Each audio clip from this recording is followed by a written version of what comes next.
So today I'm going to go over the chapter 1 review questions, and as I go through the book for the review questions, I never do the first question because the review question number 1 is always just key terms and definitions, and you can look that up on your own time. So we will just get started with question 2. I would encourage you as we work through these to try these on your own first and then check. So pause it, check to my answers, but give it a try on your own first. But question number 2 is asking you what is the metric unit for length, mass, and time. Well, for length, it is a meter. For mass, it is a gram. And for time, it is a second. Question 3 says you're reading a scientist lab notebook and you see a measurement of 14.5 milliliters. And it wants to know, what is the scientist measuring? Are they measuring length, mass, volume, or time? Well, length is measured in meters, mass is measured in grams, volume is measured in liters, and time is in seconds. So milliliters is a derivative of volume, and so they are actually measuring volume. Question 4 tells me that you're measuring the volume of an object, and we have a scale that's marked off in units of 10. Yes, I know that I am not an artist, and I tried to draw a graduated cylinder here, a little rough, but units of 10, 20, 30. And so what would be the level of precision that you will report your answer to? And they give you an option of 1 milliliter, tenths of a milliliter, or hundredths of a milliliter. A lot of students like to pick this up and go and either give me a measurement in tenths, 20s, and 30s. But whenever you're giving a measurement, you're gonna add in like one guess number, or you're gonna add in one measurement of uncertainty. And so you would always, instead of a tenth, you would put in your guess number, so it would be to a milliliter. So if I had like it here, you wouldn't say, I have 10 milliliters, we would say 12. But there is some uncertainty in that last digit. Number 5 says I have 123.4 kilograms, which is the same as 8.456 slugs. We're not actually going to use the units of slugs in chemistry. You may sometimes see it in physics, but the question is asking which is more, a slug or a kilogram. Well, if there's only 8.5 slugs is the same as 123 kilograms, a slug is going to have more mass than a kilogram. So the answer is a slug. Question number 6 tells me I have a box and it has a known volume of 1.01 meters cubes. Now 2 students are measuring the volume of this box. The first student tells me it's 1 meter cubed, and the second student tells me it's 1.23 meters cubed. I'm wanting to know which student is the most accurate and which student is the most precise. Now, accurate is basically like the closest to the target, and actually 1 meter is closer to 1.01 than 1.23. So this student is more accurate. But this student has a more precise answer because they have more decimal or more significant figures.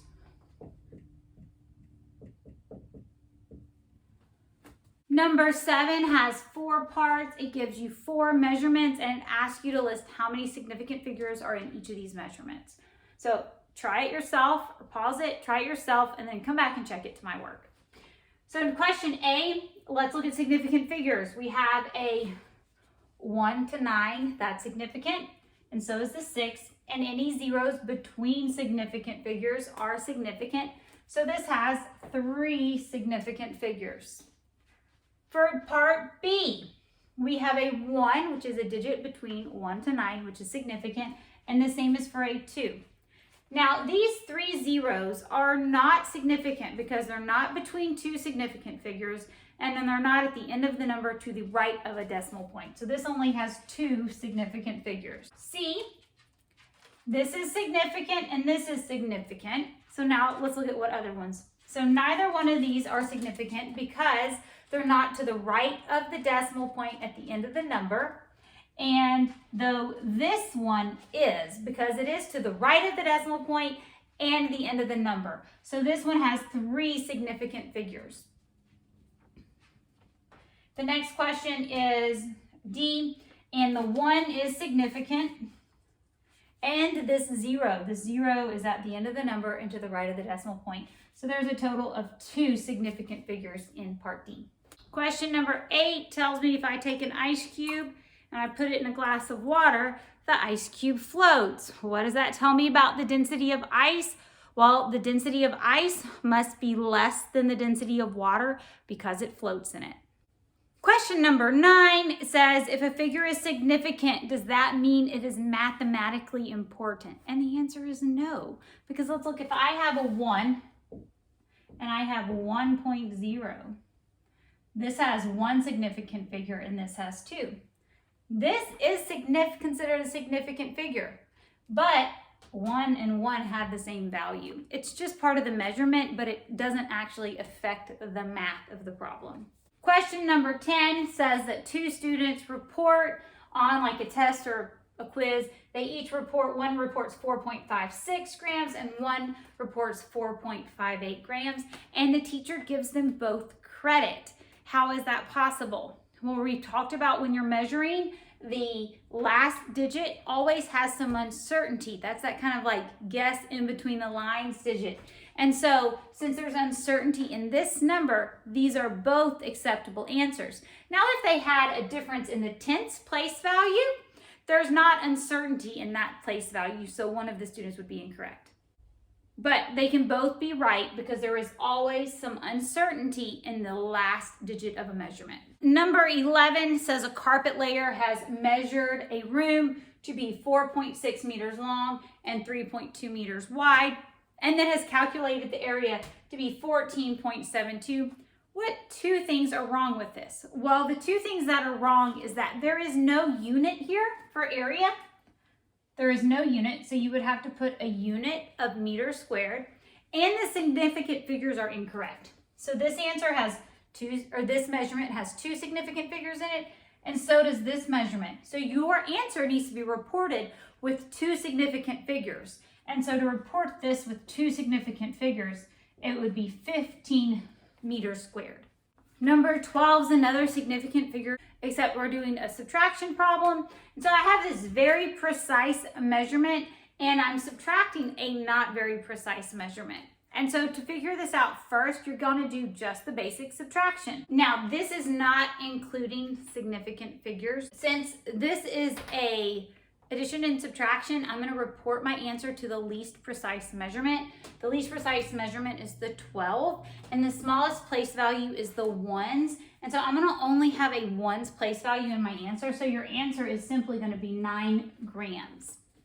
Question 13, pretty positive is the exact same one in the comprehension check, but it tells me a US dime has a diameter of 17.9 millimeters and wants me to convert that to meters. So I'm going from millimeters to meters. So on King Herod died drinking chocolate milk, you're going to be going from down here at milli, and you're jumping 1, 2, 3 times to the left. So you're going to take your number and move your decimal 3 times. So 1, 2, 3. And that is the unit in meters.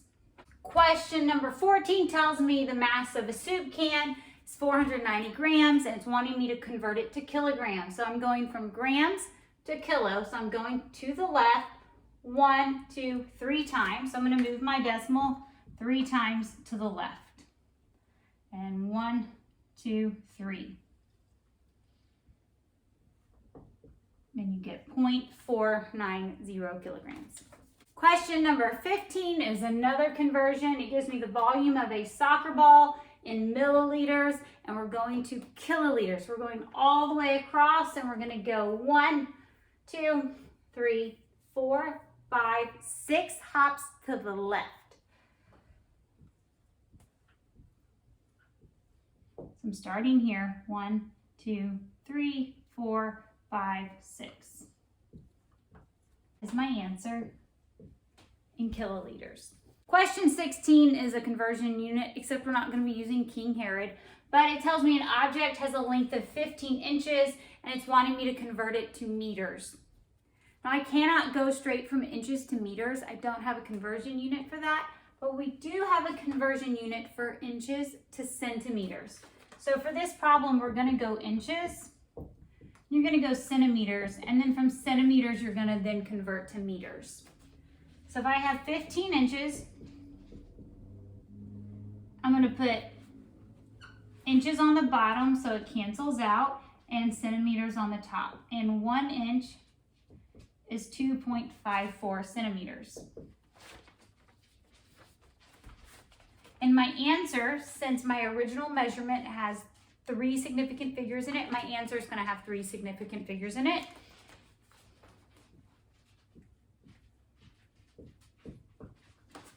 And that's 38.1 centimeters, but I'm wanting to go to meters, so I have to go over to the left 2 jumps with my decimal, and you get 0.381 meters is the length. Question 17 gives you 4 measurements, and it wants you to convert it to scientific notation and have 4 significant figures. If you'll remember, the one rule for scientific notation is you have to have 1 number to the left of the decimal point. So I want to move my decimal so that this 1 is just to the left of it. So it will be 1.214, and that's 4 significant figures. And how many times did I move my decimal? 1, 2, 3, 4. Since I moved it to the right, and another way of checking is a very small number, it is going to have a negative exponent. All right, part B is 34,500, so I want 1 number to the left of the decimal. But since I want 4 significant figures, I'm going to go ahead and add a 0 there so that there are 4 numbers that are significant.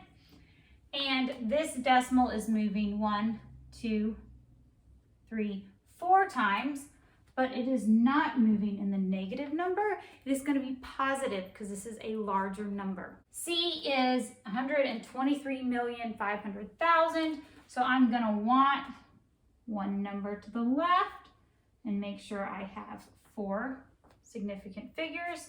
And so you're moving your decimal 1, 2, 3, 4, 5, 6, 7, 8 times, and it is 10 to the positive 8. Remember, if it's greater than 1, it's a positive exponent. So for this number, I'm going to be moving my decimal to over here.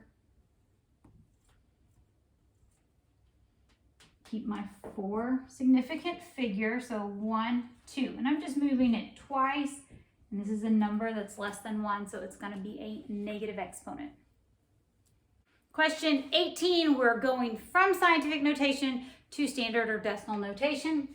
So I'm going to be moving my decimal a -2, so this is going to be a small number, less than 1. So I'm going to the left, 1, 2, filling it in with zeros. So that one is just 0.012. For B, we are going to be moving our decimal 7 times to the right. So it started here, 1, 2, 3, 4, 5, 6, 7. That is a bunch of zeros. So you should have 5 zeros on that number. In this one, we're moving our decimal 8 times, but we're moving it to the left because it's a negative.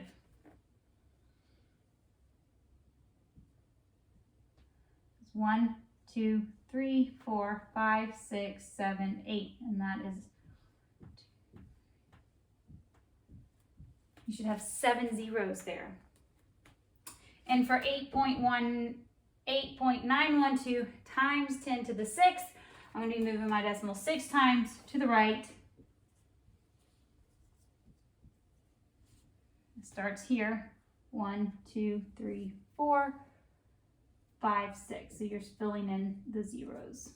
I feel like we've had a lot of practice with that. In the book, there is a measurement unit that you would need to stick with. So this has kilometers, this has milliliters, this has kilograms, and this has meters, but I didn't write this down. Number 19, they tell me a bowl has a volume of 1.1 liters.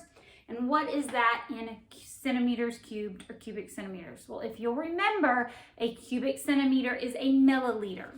So I can go from liters to milliliters using King Herod.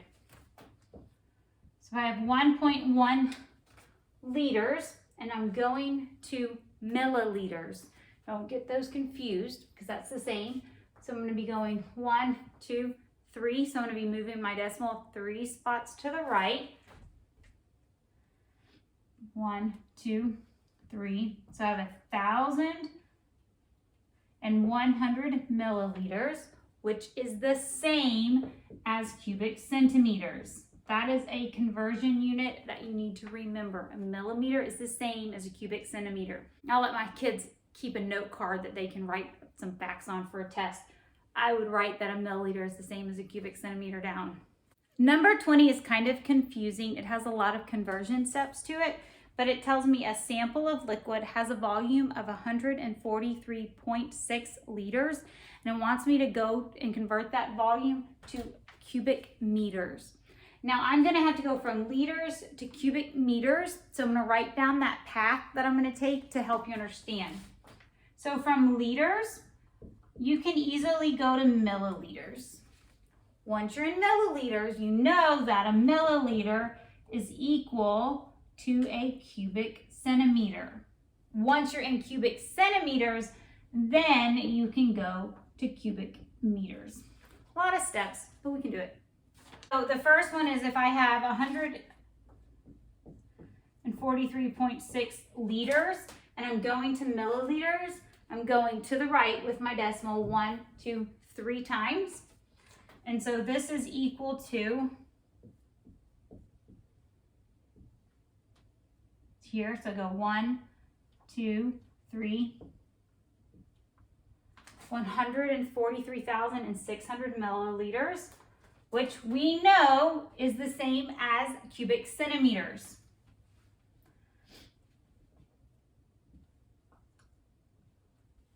All right, so now I want to be doing the unit from cubic centimeters to cubic meters. And this is that weird unit that you have to cube. I'm going to put centimeters on the bottom and meters on the top. 1 meter is 100 centimeters. Now, since centimeters is cubed, I have to cube this entire thing to get a centimeters cubed. You cannot just cube the centimeters. You have to cube the whole fraction. So if you're gonna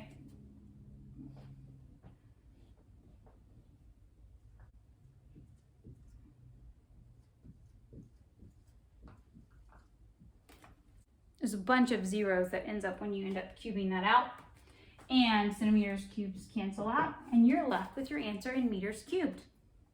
And you end up with 0.1436 meters cubed, and my original measurement had 4 significant figures, so I'm going to keep with 4 significant figures, and it's right.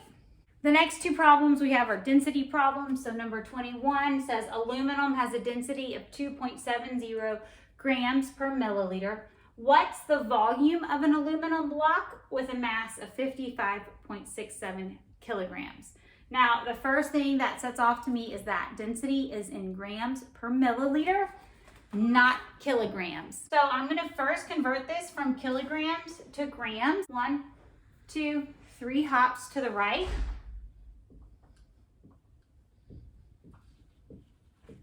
And that's the mass of the block in grams. Now the next thing is I'm looking for volume. So if I come up here and I cover up volume, I know that volume is equal to the mass divided by the density. And I know the mass in grams because I just figured that out. And they gave me the density. And when you do this, grams are going to cancel out and you're left with a unit in milliliters, which is a volume that you're looking for. Now, my numbers that they gave me is 2.70. This has 3 significant figures, and 55.67, which has 4 significant figures. So because one has 3 and one has 4, I'm going to report my answer with 3 significant figures. And so I have 20,600, and the significant figures are 2, 0, and 6. And the unit on that is volume and milliliters. All right, last problem. Question number 22 tells me a sample that we think is silver has a mass of 1.7 kilograms and a volume of 0.164 liters. Is it silver? And they tell me the density of silver is 10.49. So what I'm going to do is I'm going to figure out the density of my sample of metal, and I'm going to compare it to the density of silver. Now, density is mass over volume. The bummer is that they didn't give me any of this stuff in the right units. So we're gonna have to put our mass into grams. So go ahead and try that. You should be pretty good at that. You should get 1,700 grams. So then you're gonna take your liters and put it in milliliters. And you get 164 milliliters. So 1,700 divided by 164.